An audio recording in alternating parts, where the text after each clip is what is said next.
आप देख रहे हैं ब्रेकिंग बैरियर्स। मैं हूं आपकी होस्ट आलिया। आप सबको अपने प्रोग्राम में वेलकम करती हूं। आज काफी अरसे के बाद हमारे साथ हमारे प्रोग्राम में शरीक हो रहे हैं एक सीजन पॉलिटिशियन है अमेरिका के, लेकिन पाकिस्तान से बहुत गहरा रिश्ता। अक्सर हमारे साथ शरीक होते हैं सीनियर एनालिस्ट के तौर पर जनाब साजिद तारिर साहब शरीक हो रहे हैं। Thank you so much Sajid Tarar sahab for joining my show. My pleasure. Thank you so much, Alia, for having me in your show. Sai साहब, जैसा कि मैंने आपको बताया था, आज हम बात करेंगे कि जहां और बहुत सारी बातें हम कर रहे हैं। अभी मैं एक प्रोग्राम कर रही थी, उसमें ये भी बात की कि जो भारत से जो बीट का सिलसिला था वो अब उन्होंने अपना फैसला कर लिया कि वो ईरान के थ्रू भेजेंगे, यही नजर आ रहा है। उस तरफ भी हमने देखा कि नहीं, वो भी मूव नहीं आगे चल सका। फिर हम अब ये देख रहे हैं कि एक और खबर जो सामने आई है वो कुछ इस तरीके से है कि अब भारत की तरफ से फ्रांस से उन्होंने ये टॉक किया है या ये कहा है और कंसर्न शो किए हैं कि जो ईयू की तरफ से एक डिफेंस सपोर्ट होती है पाकिस्तान में, इटली की तरफ से जो है हमारा काफी जो है वो इस तरह के हथियारों की हम खरीदारी करते हैं, तो उसके ऊपर अब बैन लगा दिया जाए। और क्योंकि आप जानते हैं कि इस वक्त फ्रांस ईयू की प्रेसिडेंसी है उसके पास, तो वो इस सिलसिले में कोशिशें करे। ये बात हुई है। आप इसको सर, एक तरफ ये कि हम देख रहे हैं कि उनकी फॉरेन पॉलिसी तो ये है, उनके इश्यूज तो इस तरीके से चल रहे हैं, तो पाकिस्तान इसका किस तरीके से जवाब देगा? आप इस इशू को कैसे देख रहे हैं इस तनाजुर में कि पाकिस्तान की जो फॉरेन पॉलिसी है इस वक्त? Alia, thank you so much. मैं इसकी ओपनिंग स्टेटमेंट में, क्योंकि इस फॉरेन पॉलिसी रिलेटेड और बिल्कुल डायरेक्ट आपने पूछा कि पाकिस्तान किस तरह काउंटर करेगा, तो मैं बजाय इसके कि 74 साल की फॉरेन पॉलिसी को एक्सप्लेन करूं, लेकिन आपके नाज़रीन को यह बताना चाहूंगा कि हमारे पिछले 3 सालों में हमारे खास अब करंट एडमिनिस्ट्रेशन की फॉरेन पॉलिसी क्या है, कितने कामयाब है दुनिया में वो अपनी फॉरेन पॉलिसी को प्रमोट करने के लिए, या वेयर वी स्टैंड है। अब मैं उसको शुरू करना चाहूंगा कि खान साहब की सबसे पहले बात ये थी कि उन्होंने शुरू किया अपना जो बिगिनिंग थी फॉरेन पॉलिसी का, पहला छक्का उन्होंने यूनाइटेड नेशंस की स्पीच से लगाया, ट्रंप के साथ मोहब्बत में लगाया, एक सक्सेसफुल टूर का लगाया। पाकिस्तान गए तो उन्होंने कहा जी कि मैं एक दूसरा मैच वर्ल्ड कप जीत के आया। उसके बाद दूसरा छक्का उन्होंने लगाया, उन्होंने कहा कि हमने टर्की यहां से इस्लामोफोबिया का जो वो एक स्पीच देकर गए कश्मीर के हवाले से, दोनों का टर्की मलेशिया के साथ हम मिलकर टीवी चैनल बनाए। साथ ही सऊदी अरेबिया ने जब धमकाया तो उन्होंने चाइना से डेट रिलीफ लेकर चाइना को पैसे वापस किए, और उसी के रिजल्ट में उन्होंने, जब उन्हें मोहब्बत बहुत होगी चाइना के साथ, तो उन्होंने साथ ही नारा लगा दिया डेफिनेटली नॉट का। हालांकि उन्होंने अड्डे मांगे ही नहीं थे। हमारे आपके एनएसए, हमारे नेशनल सिक्योरिटी एडवाइजर साहब कह चुके हैं कि अड्डे मांगे ही नहीं थे। खान साहब ने चाइना को खुश करने के लिए वो कर दिया। उसके बाद मोइज यूसुफ साहब को एनएसए मीटिंग में चाइना नहीं भेजा गया। फिर उसके बाद आगे चले तो एयर स्पेस का आर्टिकल आ गया कि एयर स्पेस यूज कर रहा है अमेरिका, और 7 कंटीजेंट है कि हमारे इंडिया से आप रिलेशनशिप बेहतर करा दें। उससे आगे चले वेंडी शर्मन आई, वो धमकियां देगी। उससे आगे चले तो अफगानिस्तान का फाल हुआ, अफगानिस्तान का एक ड्रामा क्रिएट हुआ। उसके बाद हमने वहां पाकिस्तान में सेलिब्रेशनें की, उनके झंडे लगाए। उसके बाद लेटली हमने गंदम का एक, जो इंडिया ने जाना था, तो इंडिया की गंदम 50 टन, उसके ऊपर एक और हमने ब्लंडर किया। ब्लंडर किस लिए किया मैं बताता हूं आप। देखिए, आप अफगानिस्तान के रिलेशनशिप इंडिया के साथ आप उनको अंडरमाइन नहीं कर पाएंगे, ना आप करने की सलाहियत रखते हैं। वो कैसे?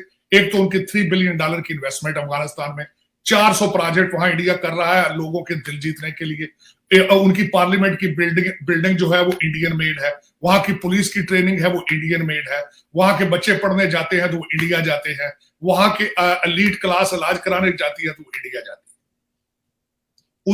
उसके बाद आपने 50 टन गंदम नहीं भेजनी थी, ना भेजते, लेकिन निगोशिएट क्यों करना शुरू किया?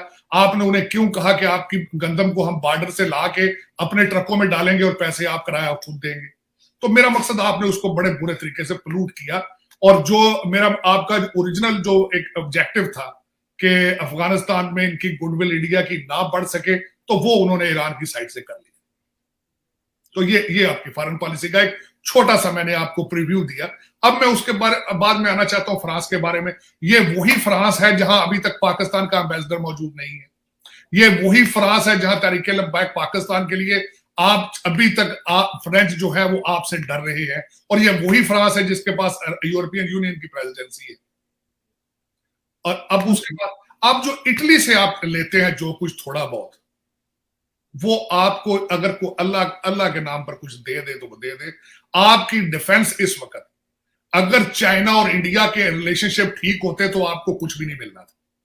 आपको चाइना दे रहा है, इंडिया की दुश्मनी में आपको असला दे रहा है, फ्री दे रहा है, जिस तरह भी दे रहा है, यही एक सोर्स है। वरना आपके हालात ये हैं कि आप आईएमएफ में आपको चाइना पैसे देना बंद करता है तो आपके 4 मिनिस्टर वाशिंगटन डीसी में आके आईएमएफ के सामने दरवाजे के बैठ जाते हैं।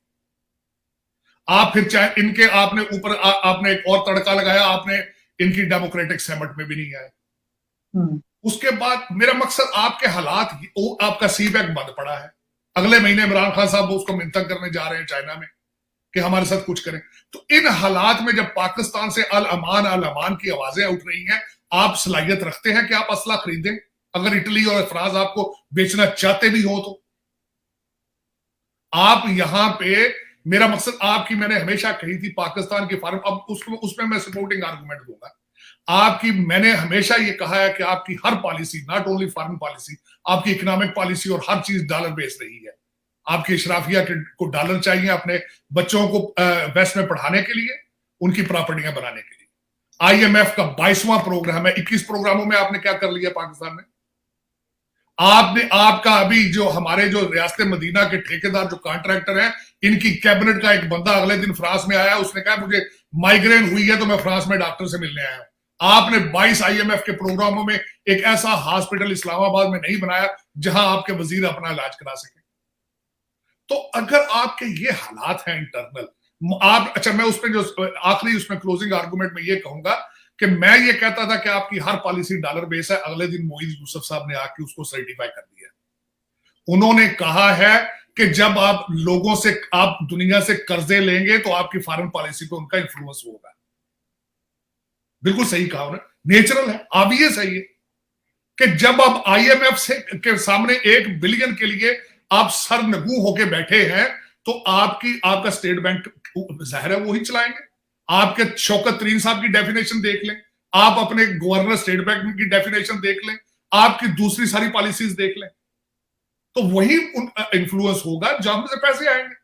तो आपकी फॉरेन पॉलिसी ये है। और असला लेने की सलाहियत मैंने आपको बता दी है कि जब आपके वजीर आजम सब खुद ने कहा है कि हमारी इकॉनमी इस वक्त हमारी नेशनल थ्रेट बन चुकी है, तो असला किस चीज से लेंगे आप? मैं कहता हूं ठीक है, चाइना, मैं तो बल्कि समझ रहा हूं इंडिया वेस्टिंग देयर टाइम। जब पाकिस्तान असला खरीदने की सलाहियत नहीं रखता तो बैन किस चीज का लगवा रहे हैं अभी? वो जिस हाँ, बैन तो तब लगेगा, लगवा दे, बैन का क्या फायदा? अगर चाइना की इंडिया के साथ दुश्मनी ना हो तो आपको वो तैयारी देगा, वो आपके ऊपर आपसे लबी डबी होगा वो, जब उन्हें भी पता है कि आप डबल गेम खेलते हैं। आप एक हफ्ते में कभी अमेरिका के लॉबी में चले जाते हैं, एक हफ्ते में आप सीपैक बंद कर देते हैं। ये इन हालात में मेरे ख्याल में अगर देखा जाए तो वो चाइना जो मर्जी, जो इंडिया जाके फ्रांस से कहे, इटली से कहे वो बंद करें ना करें, ये सब इज यूजलेस। आज जो आपका पाकिस्तानी पिस रहा है, पाकिस्तान के एवरेज शहरी की इनकम 16,000, उसकी तनख्वाह है 16,000। अखलाकियात के जनाजे उठ रहे हैं डेली बेसिस पे। वो किस तरह सियालकोट में जिंदा इंसान आप जला के सेल्फियां बनाते हैं, और आप मरी 50 किलोमीटर दूर हमारे वॉइस राइस हो रहे थे, वहां पे एक 8 किलोमीटर के अंदर कारें, गाड़ियां, कब्रें बन गई, अखलाकियात के जनाजे उठे हैं वहां से। और मैं गारंटी कर देता हूं कि इसके ऊपर कोई एक्शन नहीं लिया जाएगा, इसके ऊपर कुछ एक्शन नहीं होगा। 36 घंटे के बाद आप मरी को भूल जाएंगे अगर कोई दूसरा हादसा ना हुआ तो। अगर ये साहब, क्योंकि आपने मरी की बात कर दी तो इसमें भी आपसे बात नहीं हुई थी। यकीनन आप जो कहना चाहते हैं वो भी कहिए, लेकिन मैं आपको ये भी बता दी चलो, जो भी आप ये कह रहे थे कि वजीर आजम साहब ने आज भी जो तकरीर की है उसमें उन्होंने कहा है कि पाकिस्तान दुनिया का सबसे सस्ता तरीन मुल्क है। और साथ में जो शौकत तरीन साहब है उन्होंने ये कहा कि जो स्टेट बैंक है वो पाकिस्तान के ही कंट्रोल में रहेगा, कोई परेशानी की बात नहीं है, सारा जो हमने देख लिया है तो पाकिस्तान के कंट्रोल में ही रहेगा, हमारा ही उसके ऊपर ऑर्डर चलेगा। मेरा इस पे मैं जवाब ये देना चाहूंगा, जब शौकत तरीन साहब को पूछे वो कहां से आए हैं, वो कितने बड़े लीडर हैं, कितनी सीटें जीते हैं, कितने वोट लेकर आए हैं, वो तो खुद मुलाजम है इनके अमेरिकन के। जब आप खुद अमेरिका के कंट्रोल में है तो गवर्नर स्टेट बैंक किस तरह कंट्रोल में आ जाएगा पाकिस्तान के? ये तो एक दुनिया के लिए ये इन्होंने, इमरान खान साहब ने नोटिस ले लिया, मरी के ऊपर सिर्फ 2 एतराजात, में ज्यादा एतराज नहीं करना चाहूंगा क्योंकि बहुत बोला जा चुका है, सिर्फ 2 एतराज मेरे पर्सनल ये थे। खान साहब के एडवाइजर को ऐसे हैं, या तो वो पता नहीं बहुत ही उनके बुरे हालात हैं। एक तो खान साहब की ट्वीट मैं शॉक था कि जिसमें उन्होंने विक्टिम ब्लेमिंग की है। उन्होंने कहा कि लोग वहां पे गए क्यों हैं, जिंदा इंसान जला दिया जाए, सियालकोट में कहते हैं सोसाइटी का प्रॉब्लम है, और उसी तरीके से खान साहब ने कह दिया कि बंदे लोग वहां गए क्यों थे। इतना भी नहीं इनको पता कि जब लोग शाक में, ट्रामा में होते हैं, वो अपने मरे हुए लोगों को कसूरवार को ठहराएंगे। अब दूसरा, जिनको इन रतन, इनके जो सबसे बड़े वसीम अकरम साहब हैं, वो वॉइसलेस साहब जहाज से आए हैं, और मैं हैरान हूं कि लोगों की डेथ के ऊपर सियासत की उन्होंने मरी को आगे जिला डिक्लेयर किया और 2 नए थानों का ऐलान किया। तो यार ये आप उसमें बाद में नहीं कर सकते थे? आज लोगों के घरों में सेनों में पार्टियां पड़ी हो तो आप उनसे आपने बलदियाती इलेक्शन की कैंपेन शुरू कर दी उस पर, कि आपने कहा कि जिला देंगे और 2 थाने बनाएंगे यहाँ पे। आप अगले ट्रिप पे ये कर लेते, इस ट्रिप पे करना जरूरी था।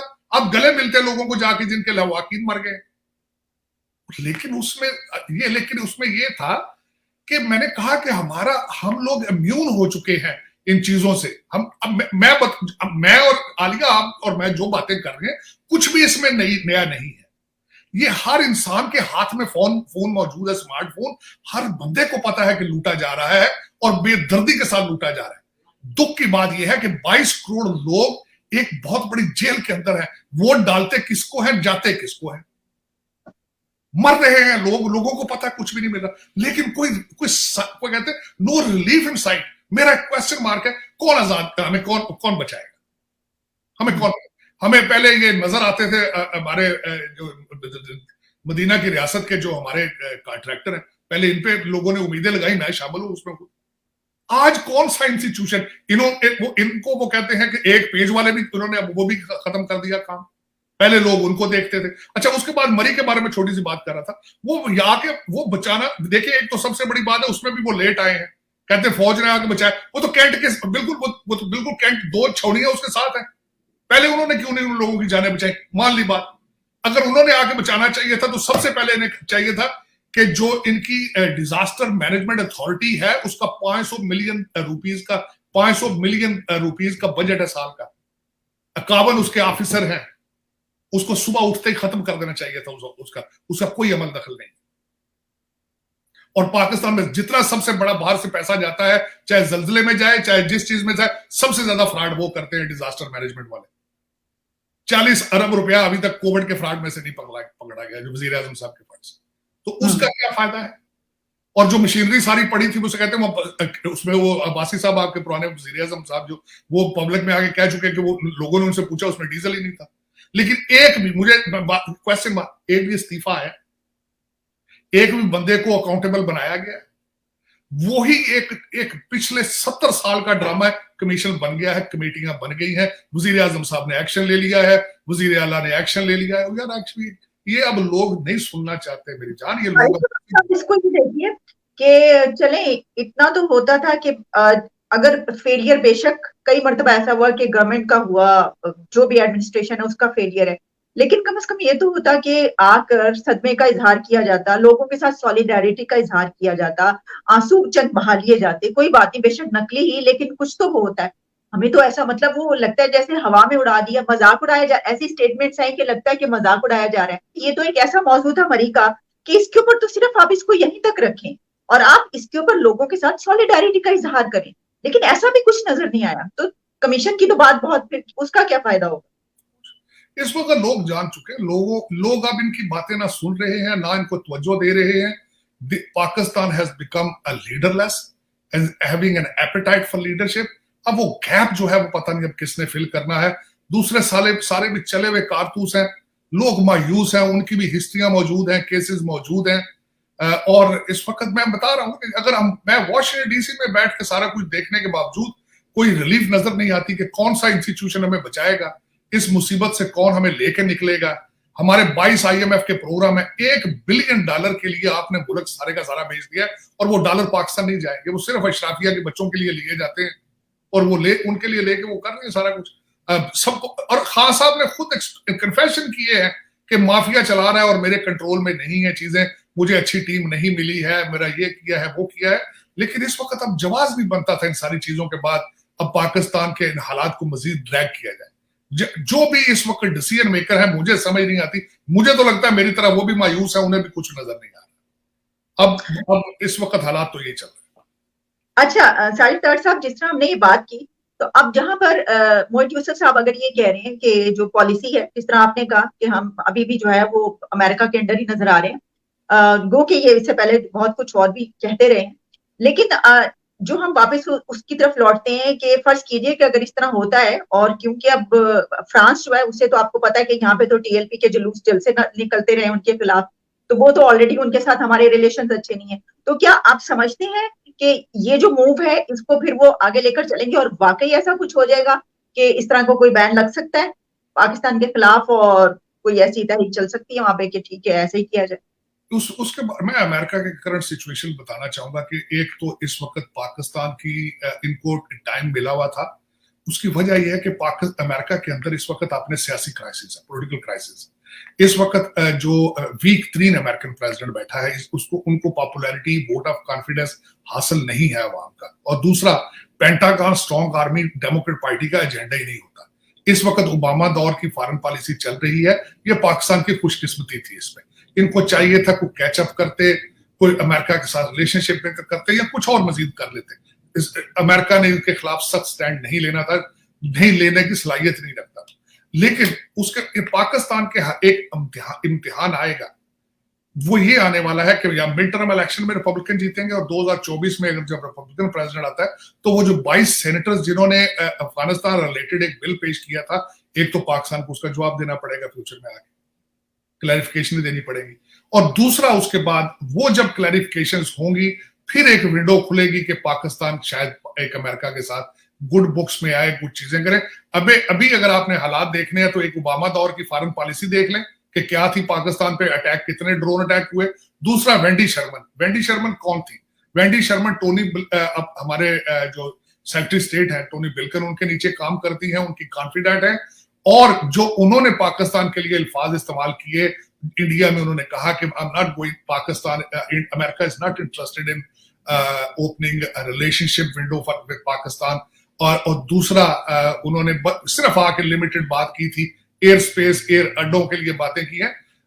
इस वक्त पाकिस्तान, सबसे बड़ी बात यह है, पाकिस्तान को खुद नहीं पता कि वो किस ग्रुप में जाना चाहता है, क्योंकि वो सिर्फ इस वक्त अपने नंबर 1 प्रायोरिटी पाकिस्तान इकोनॉमिक चीजें हैं कि वो रिलीफ हमें कहां से आती।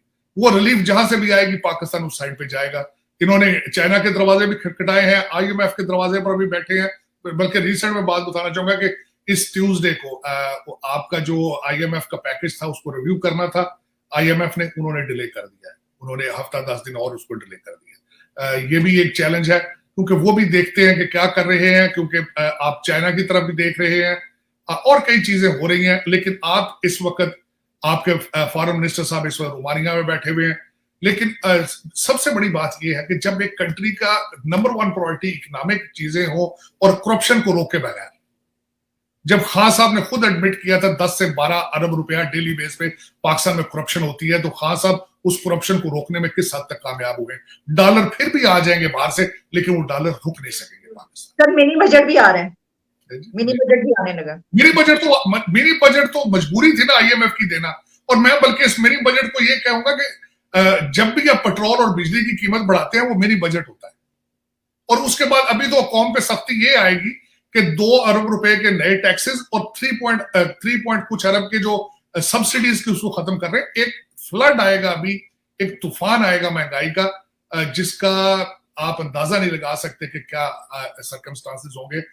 मैंने अगले दिन किसी जगह बैठे हुए डिफाइन कर रहा था कि पाकिस्तान का एक छोटा सा खाका पेश करने की कोशिश की थी। वो ये थी कि देखिए, जो कारोबारी लोग हैं वो तो अपनी चीजें महंगी करके वो फौरन कैचअप कर जाते हैं अपने प्रॉफिट इंक्रीज करके। जो रिश्वत लेते हैं, जो रिश्वत देते हैं, वो अपनी रिश्वत का रेट बढ़ा देते हैं।